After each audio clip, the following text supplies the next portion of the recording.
This is Randy Rosetta with NOLA.com and the Times-Picayune with an LSU basketball vlog after a very tough-to-stomach 73-67 loss for the Tigers at Mississippi State, a team that came in way down the list in RPI this season, but a team that has been scrappy of late and should have had LSU's full attention.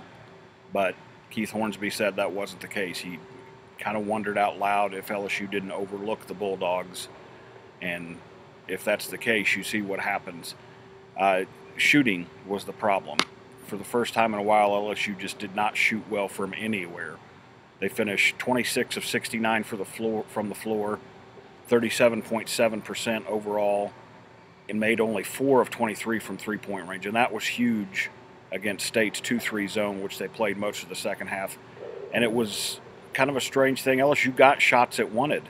It ran the zone offense effectively, stayed patient, found guys open, and they missed over and over and over again. Hornsby was 3 of 10 from three-point range. Tim Quarterman was 0 for 6. Jalen Patterson again didn't play, and that hurt. Again, you see how valuable the freshman is to LSU.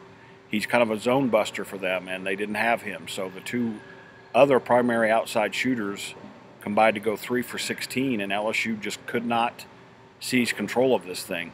I say that, but it looked like they had with about 4 minutes left. They got the lead 57-54 and had 2 chances to kind of change the complexion of the game. Quarterman gets open after a well-run offensive series or set, and Jordan Mickey finds him with a pass underneath. Tim Quarterman, who is 6'6", is a great athlete. Instead of going up to dunk it, tried to lay it up and just clanged it off the backboard. There's no other way to describe it. He just missed a bunny. And then after State goes down and gets a transition dunk on the other end to pull within a point, LSU again comes down, gets a good shot. Keith Hornsby gets a three-pointer from the wing. Misses, but Quarterman gets the rebound. Instead of going back up with it again, he passes Jarrell Martin, who was in the middle of the lane all alone, nobody between him and the basket, and Jarrell Martin fumbled away the ball. Another fast break. Mississippi State gets the lead on that one and never trailed again. Martin was kind of emblematic of the Tigers' problems. He had foul trouble early in the second half again, and shot the ball only 4 times. Finished with a season-low 4 points. You take him out of the mix, you combine the 2 shooters going 3 for 16 from three-point range, and that's enough to offset just a monster day by Jordan Mickey. He scored 25 points. He grabbed 20 rebounds. First LSU guy to go 20-20 since Garrett Hammock in 1992. But even then, he kind of showed some of the signs that LSU struggled with. He goes 3 of 10 from the free throw line.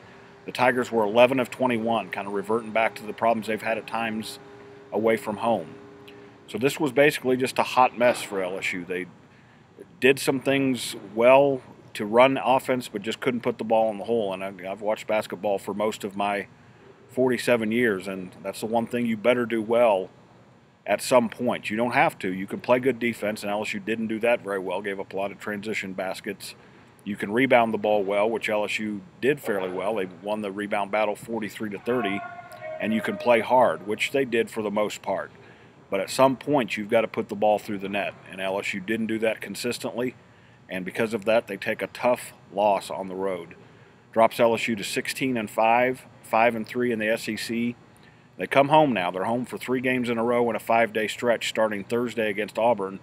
Then Alabama comes to town next Saturday and follow that up with Big Blue at home on Tuesday. So this one hurts. This one is one that LSU is going to have to overcome at some point, and they're going to have to figure out a way to consistently shoot, and it will help to get Jalen Patterson back. This is Randy Rosetta with NOLA.com and the Times-Picayune.